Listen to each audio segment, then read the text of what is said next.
Iran 10 ಅಂಶಗಳ ಪ್ರಸ್ತಾವನೆ ಬೆನ್ನಲ್ಲೇ ಟ್ರಂಪ್ ಮತ್ತೊಮ್ಮೆ ಟ್ರೂತ್ ಸೋಷಿಯಲ್ ಮೀಡಿಯಾದಲ್ಲಿ ಪೋಸ್ಟ್ ಮಾಡಿದ್ರು. ಇರಾನ್ಗೆ ಶಸ್ತ್ರಾಸ್ತ್ರ ಪೂರೈಸಿದಂತಹ ರಾಷ್ಟ್ರಗಳಿಗೆ 50% ಸುಂಕ ವಿಧಿಸೋದಾಗಿ ಎಚ್ಚರಿಸಿದ್ದಾರೆ. ಇರಾನ್ ಯುರೇನಿಯಂ ಹೊಂದಲು ಬಿಡಲ್ಲ. ಇರಾನ್ ಜೊತೆಗೂಡಿಯೇ ಅಲ್ಲಿ ಆಳವಾಗಿ ಬಚ್ಚಿಡಲಾಗಿರುವಂತಹ ಯುರೇನಿಯಂ ಅನ್ನ ನಾಶ ಮಾಡ್ತೀವಿ. ಈ ಬಗ್ಗೆ ಈಗಾಗಲೇ ನಾವು ಸ್ಯಾಟಲೈಟ್ ಕಣ್ಗಾವಲನ್ನು ಕೂಡ ಇಟ್ಟಿದ್ದೀವಿ ಅಂತ ಹೇಳಿಕೊಂಡಿದ್ದಾರೆ.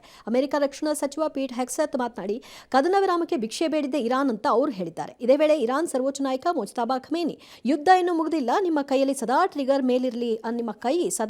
ಮೇಲಿರಲಿ ಅಂತ ಅವರ ಸೇನೆಗೆ ಅವರು ಹೇಳಿಕೆಯನ್ನು ಕೊಟ್ಟಿದ್ದಾರೆ. ಈ ಕಡೆ ಇಸ್ರೇಲ್ನಲ್ಲಿ ಮಾತ್ರ ಕದನ ವಿರಾಮಕ್ಕೆ ವಿರೋಧ ವ್ಯಕ್ತವಾಗಿದೆ. ಇದು ಇಸ್ರೇಲ್ ರಾಜಕೀಯ ದುರಂತ ಅಂತ ವಿಪಕ್ಷಗಳು ಕಿಡಿಕಾರಿವೆ. ನಥಿಂಗ್ ಬಟ್ ರಾಜಕೀಯ ದುರಂತ ಇಸ್ರೇಲ್ಗೆ.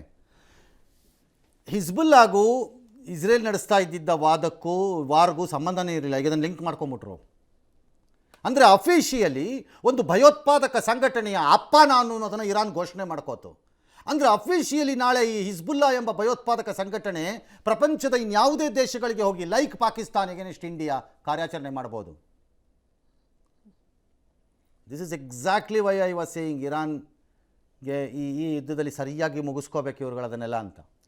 ಸಮಸ್ಯೆ ಇದೆ. ಈಗ ಯುರೇನಿಯಂ ಹೋಗಿ ಎತ್ಕೊಂಬಂದ್ಬಿಡ್ತೀನಿ ಅಂತಂದರೆ ಇಸ್ಫಹಾನ್ ಮತ್ತು ಇನ್ನಿತರ ಪ್ರದೇಶದಲ್ಲಿ ನಟಾನ್ಸ್ ಮತ್ತು ಇನ್ನಿತರ ಪ್ರದೇಶದಲ್ಲಿ ಭೂಮಿಯ ಭೂಗರ್ಭದ ಒಳಗಡೆಗೆ ಅದನ್ನು ಕಂಟೈನರ್ಗಳಲ್ಲಿ ಹೂತಿ ಇಟ್ಟಿದ್ದಾರೆ ಅಂತ. ಇದು ಹೋಗಿ ತೊಗೊಂಬಂದ್ಬಿಡ್ತಾರಾ ಇವರು ಸಾಹೇಬ್ರು? ಈಗಲೇ ಏನು ಮಾಡೋಕ್ಕಾಗಿಲ್ಲ. ಇವರು ಸಾಧಿಸಲಿಲ್ಲ. ಹಾಗೇನು ಮಾಡ್ತೀರಿ? ಹೇಗೆ ತರ್ತೀರಿ ಸಾಹೇಬ್ರು ಅದನ್ನು ಹೋಗಿ? ನೀವು ಗೊತ್ತಿಲ್ಲ. ನೋಡೋಣ ಆಮೇಲೆ ಏನಾಗುತ್ತೆ ಅಂತ. ನ್ಯೂಕ್ಲಿಯರ್ ಟೆಸ್ಟನ್ನು ತಂದು ಬಿಡ್ತೀವಿ ಅಂತ ಜಂಬಾ ಕೊಚ್ಕೊಂಡಿರೋದು. ಅವ್ರದ್ದು ವಾರ್ ಸೆಕ್ರೆಟ್ರಿ ಅಂದರೆ ಡಿಫೆನ್ಸ್ ಮಿನಿಸ್ಟರ್ ಹೇಳ್ತಾರೆ ಅಮೇರಿಕದ್ದು, ಬೇಡ್ಕೊಂಬಿಟ್ರು. ಬೆಗರ್ಸ್ ಬೇಡ್ಕೊಂಬಿಟ್ರು, ಕಾಲಿಗೆ ಬಿದ್ದುಬಿಟ್ರು. ಅಪ್ಪ ನಿಂಗೆ ಕಾಲಿಗೆ ಬಿದ್ದುಬಿಡ್ತೀವಿ ಅಣ್ಣ, ನನಗೊಂದು ಕದನ ವಿರಾಮ ಕೊಡೋ ಅಂತ ಬಹಿರಂಗವಾಗಿ ಇವರೇ 3-4 ಸರಿ ವಾರ್ನ್ ಮಾಡಿದ್ದು. ಬೇಡ್ಕೊಂಡಿರೋದು ನೀವು, ಇಡೀ ಪ್ರಪಂಚ ನೋಡ್ತಾ ಇದೆ ನೀವು ಹೆಂಗೆ ಬೇಡ್ಕೊಂಡ್ರಿ ಅಂತ. ಎಂಥ ಮಿಲಿಟರಿ ಸಾರ್ವಭೌಮತೆ ಇದ್ದ ದೇಶವನ್ನು ಎಂಥ ಲೆವೆಲ್ಗೆ ತಂದಿಟ್ಬಿಟ್ರಿ ಎಲ್ಲ ಸೇರ್ಕೊಂಡು ನೀವು ಅಮೆರಿಕದವ್ರು. When people know the history of American military, ಅವರುಗಳಿಗೆ ಇವತ್ತು ಚುಚ್ಚಬೇಕು ಎದೆ. America is a military country, service ಮೆನ್ಗಳ ಕಂಟ್ರಿ, ಅದು ದೇಶ. ಅದು ಅವ್ರು ತುಂಬ ಪ್ರೀತಿಸ್ತಾರೆ ಅದನ್ನು, ಅವರ ಸರ್ವೀಸಸ್ಸನ್ನು. ಅಂದರೆ ಅವರ ಸೈನ್ಯ ಇದನ್ನೆಲ್ಲ ಅವರು ಭಾಳ ಲಾರ್ಜ್ ನಂಬರಲ್ಲಿ ಇದ್ದಾರಲ್ಲಿ ಅವರುಗಳು, ಸರ್ವಿಸ್ ಮೆನ್ಗಳು. ಅವ್ರು ಯೋಚನೆ ಮಾಡಬೇಕು ಇವತ್ತು ಎಂಥ ಲೆವೆಲಿಗೆ ತಂದಿಟ್ಬಿಟ್ರು ನಮ್ಮ ದೇಶನ ಅಂತ. ಶುದ್ಧ ಅವಮಾನದ ದಿನ ಇದು. ಜಯಘೋಷ ವಿಜಯದ ದಿನ ಅಲ್ಲ ಇದು. It's a black day in the history of American military power ಹಿಸ್ಟ್ರಿನಲ್ಲಿ. ಬ್ಲ್ಯಾಕ್ ಡೇ ಇದು.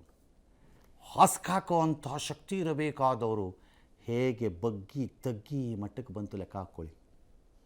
ಹಿಂದೆ ಎಲ್ಲ ಗೆರಾಲ್ಡ್ ಫೋರ್ಡ್, ನಿಕ್ಸನ್,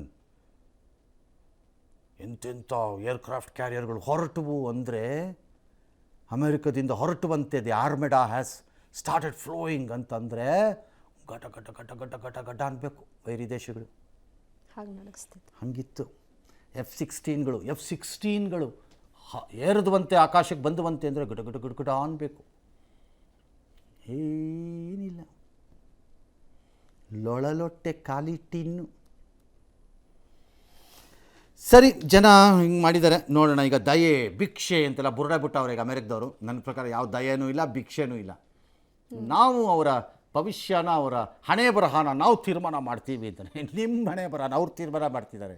ಅವ್ರ ಕೈ ಕೊಟ್ಟರೆ ಅಷ್ಟೇ. ಸುಮ್ಮನೆ ಇದ್ದಿದ್ದನ್ನು ಬಾಲಕ್ಕೆ ಬೆಂಕಿ ಹಾಕ್ಕೊಂಡು ಅಡಿಷನಲ್ ಆಗಿ ಹೆಚ್ಚುವರಿಯಾಗೋಗಿ ಬೆಣೆಯಲ್ಲಿ ಸಿಕ್ಕಾಕಿಸ್ಕೊಂಡಂಗೆ. ನಮ್ಮ ಕಡೆ ಬರೀ ಬಾಲಕ್ಕೆ ಬೆಂಕಿ ಹಾಕೊಳ್ಳೋದೇ ಫಸ್ಟ್ ಅಪರಾಧ, ಸರಿಯಲ್ಲ ಅದು. ಅಂದರೆ ತಪ್ಪು. ಬೆಣೆಗೆ ಹೋಗಿ ಸಿಗಾಕಿಸ್ಕೊಳ್ಳೋದು ಇನ್ನೊಂದು. ನಾನು ಹೇಳೋದು ಎರಡು ಮಿಕ್ಸ್ಡ್. ಇದು ಬಾಲಿಗೆ ಬೆಂಕಿ ಹಾಕ್ಕೊಂಡೋಗಿ ಬೆಣೆಗೆ ಸಿಗಾಕಿಸ್ಕೊಂಡಿದ್ದಾರೆ. ಸರಿಯಾಗಿದೆ ಇವರಿಗೆ. ಎಸ್.